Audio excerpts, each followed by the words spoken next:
تو یہ کہ اگر فرض کریں کہ جیسے لوگ میجورٹی میں کہوں گا کہ 99.9% جو لوگ ہیں ہمارے جو ویورز ہیں دے لک ایٹ یو لائک جیسے پارٹ آف دا فیملی. اور کئی لوگ جو ہیں مجھے ہفتے میں 2 یا 3 بار یہ نہیں کہ مشورہ لینے کے لیے بس سلام دعا کے لیے فون کرتے ہیں کہ جی پروگرام دیکھا تھا بہت اچھی سوٹ پہنا ہوا تھا یہ بڑا اچھا کلر لگ رہا تھا یہ وہ یعنی as a member of the family. حالانکہ میں نے کبھی ان سے ملاقات نہیں کی. So I think that is a great honour کہ اگر آپ لوگ آپ کو جو ہے اتنا ایکسیپٹ کرتے ہیں they take you in hand as a member of your family. I think that's fantastic.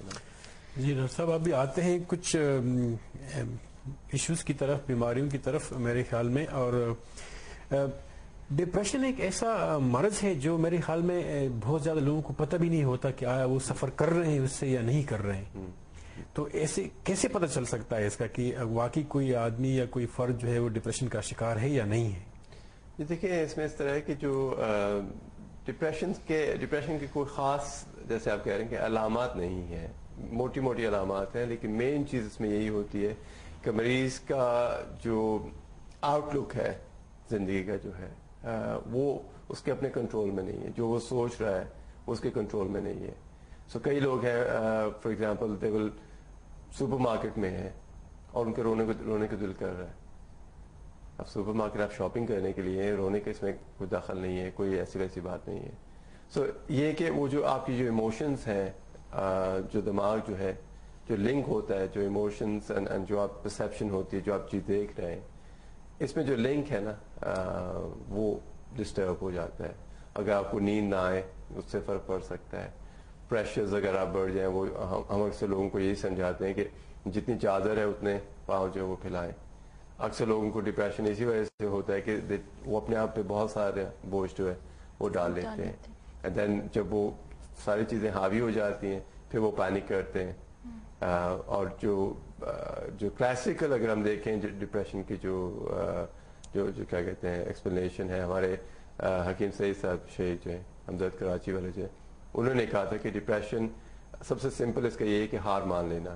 جو بھی آپ کے حالات ہیں جو بھی آپ کی پرابلمس ہیں اگر آپ گیو ان کر جائیں ہار مان لیں اینڈ دیٹس ڈپریشن. اور واقعی دیکھا جاتا ہے کہ اگر آپ جیسے یہ ڈرگس لوگ یوز کرتے ہیں ایون اگر کیفین وغیرہ اگر آپ یوز کرتے ہیں تو دیٹ گیوز یو اے بز, it gives you a high. تو یہ کہ جب اس کے بعد آپ نیچے آتے ہیں پھر کچھ نہیں رہ جاتا. تو جیسے نجم فراز کا میں کچھ عرصہ پروگرام دیکھ رہا تھا پہلے, تو وہ کہہ رہے تھے کہ یہی جو ڈپریشن کے جو باؤٹ ہوتے ہیں کہ پیسہ بھی ہے, گاڑی بھی ہے, گھر بھی ہے, پھر بھی جو ہے وہ تسکین نہیں ہے. وائی؟ بیکاز وہ جو دلی تسکین ہوتی ہے روحانیت کے ساتھ جو لنک ہوتا ہے وہ نہیں ہے. سو آئی تھنک یہ چیز بہت ضروری ہے کہ جہاں آپ محنت کرتے ہیں ہر چیز آپ کے پاس ہوتی ہے وہاں پہ جو دل کا سکون ہوتا ہے جو قلبی ہوتا ہے وہ بھی بہت ضروری ہے. روحانیت جو ہے اس کے نزدیک جتنا آپ رہیں گے اتنا بہتر ہے. تو ہمارے پاس ہم بہت خوش قسمت ہیں الحمدللہ کہ ہمارے پاس مذہب ہے. جن لوگوں کے پاس مذہب نہیں ہے وہ یوگا کر رہے ہیں, بے شمار قسم کی تانٹرک ہوتی ہیں چیزیں جو ہے وہ کرتے ہیں, کسی نہ کسی طریقے سے جو ہے وہ روحانیت کے ساتھ تعلق پیدا کر لیں, کیونکہ وہ لیبل نہیں چاہتے کہ میں عیسائی ہوں یا میں سکھ ہوں یا میں مسلمان. دیکھیں ہماری یہ چیز اللہ تعالیٰ نے ویری لکی ان دیٹ. حکیم صاحب کا سے براہ راست کوشچن کرنے کے لیے نمبر جو ہے وہ اسکرین پہ ڈسپلے ہے, ان نمبرز پہ ڈائل کیجئے اور صحت سے متعلق جو بھی آپ کے سوالات ہیں, ادویات سے متعلق آپ کے سوالات ہیں تو آپ براہ راست پوچھ سکتے ہیں. حکیم صاحب میں آپ سے ایک کوشچن پوچھنا چاہوں گی. نارملی یہ ہوتا ہے جو لوگ ایلوپیتھک کے ساتھ زیادہ ہوتے ہیں جسے مطلب آپ جی بی یا سرجری کہہ لیں, تو ان میں ادویات کا ایسا اتنا ٹائم, لیکن کیا آپ کی ادویات لینے کے لیے کوئی ٹائم ہوتا ہے کہ کھانے سے پہلے لیا جائے جیسے کچھ ریگولیرٹیز ہوتی ہیں؟ جی بالکل, اس میں اس طرح ہوتا ہے کہ مختلف دوائیں جو ہے وہ جب آپ دوائی کھاتے ہیں تو دوائی کا جو بریک ڈاؤن ہونے کا ٹائم ہوتا ہے, جس طریقے سے دوائی نے بریک ڈاؤن ہونا ہے, اس میں سے کون سی کیمیکلز پہلے ریلیز ہوں گی, کون سی بعد میں ہوں گی, یہ تمام جو ہے نا میتھڈالوجی وہ دیکھی جاتی ہے جو میڈیسنس میں. اب یہ کہ جو ہمارا جو نظام ہے اس میں ہوتا ہے کہ کئی دوائیں جو وہ خالی پیٹ کھانی پڑتی ہیں, چونکہ پیٹ خالی اگر ہوگا دوائی جو پہلے اثر کرے گی, پھر اس کے بعد اگر آپ ناشتہ وغیرہ کریں گے تو اس کا جو سنتھسس ہے یعنی جو بریک ڈاؤن وغیرہ ہے وہ ڈفرینٹ ہوگا. اور کئی دوائیاں ہوتی ہیں وہ جو کھانے کے بعد استعمال ہوتی ہیں, یعنی اگر آپ خالی پیٹ کھائیں گے تو معدے پہ زیادہ بوجھ ہوگا دوائی کا, پہلے آپ کھانا کھا لیں پھر دوائی جو ہے وہ استعمال کریں. اس کیس میں خاص کر جو معدے کی دوائیاں ہوتی ہیں اکثریت وہ کھانے کے بعد استعمال کی جاتی ہیں کھانے کو ہضم کرنے کے لیے. کئی دوائیاں ہوتی ہیں جو کہ مڈ میل درمیان میں جو ہے فرض کریں جیسے 11 بجے یا 4 بجے جو ہے استعمال کی جاتی ہیں, یعنی کہ جب پیٹ جو ہے وہ نہ تو بھرا ہوا ہے نہ ہی خالی ہے, لیکن دوائی کا جو اثر ہے وہ آپ اس وقت جو ہے لے سکتے ہیں. یعنی یہ ڈیپینڈ کرتا ہے کہ دوائی کی ڈوز آپ کتنی دے رہے ہیں, دوائی کی قسم کون سی ہے. یہ بہت ایگزیکٹ میتھڈالوجی ہے, یہ نہیں ہوتا کہ جب یاد آیا دوائی کھا لی, اس طرح نہیں ہوتا. تو یہ کہ یہ دوائی پہ ڈیپینڈ کرتا ہے, تکلیف پہ ڈیپینڈ کرتا ہے, اور باقاعدہ جو جب ہم اسٹڈی کرتے ہیں تو کورس کا ایک باقاعدہ حصہ ہوتا ہے کہ یہ کچھ دوائیاں ہوتی ہیں جو کہ آپ خالی پیٹ نہیں دے سکتے, مریض کو کافی نقصان ہو سکتا ہے. کئی دوائیاں ہوتی ہیں جو کہ آپ فرض کریں کہ سوتے وقت نہیں دے سکتے, نیند کو فرق پڑ سکتا ہے. کئی دوائیاں سیزنل ہوتی ہیں کہ ایک خاص موسم میں آپ نہیں دے سکتے, ونٹر میں آپ یہ دوائی یوز نہیں کر سکتے, یا یہ دوائی جو سمر میں یوز نہیں کر سکتے.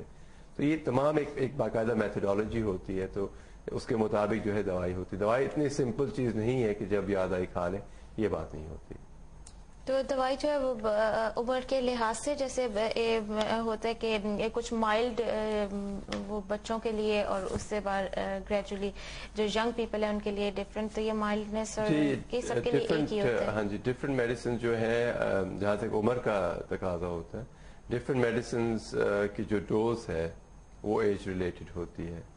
10 سال سے کم عمر کے بچوں کے لیے جو دوائی ہوگی اس کی ڈوز جو ہے وہ ڈفرینٹ ہوگی. جو بچے فرض کریں کہ 10 سال سے اوپر ہیں ان کی ڈوز ڈفرینٹ ہوگی, بڑوں کے لیے ڈفرینٹ ہوگی, خاص کر بزرگوں کی جو دوائی ہوگی. یہ again this is a very good question, کیونکہ یہ نہیں ہے کہ ایک ہی دوائی آپ فرض کریں بڑوں کو دیتے ہیں تو وہی دوائی پھر آپ اٹھا کے بچوں کو دے دیں. It doesn't work like that. Dose کے ساتھ آپ کنٹرول کر سکتے ہیں. کچھ دوائیاں ہوتی ہیں کہ آپ ڈوز کم کر سکتے ہیں. فرض کریں کہ بڑوں کی اگر ڈوز جو ہے 10 ملی لیٹر ہے تو بچے کے لیے آپ 2.5 ملی لیٹر یا 5 ملی لیٹر کر سکتے ہیں.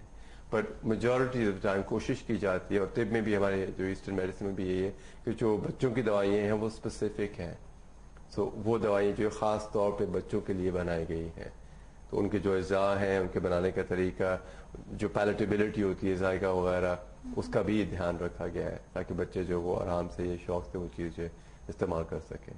So I think that بہت ڈفرینسز ہیں اس چیز میں.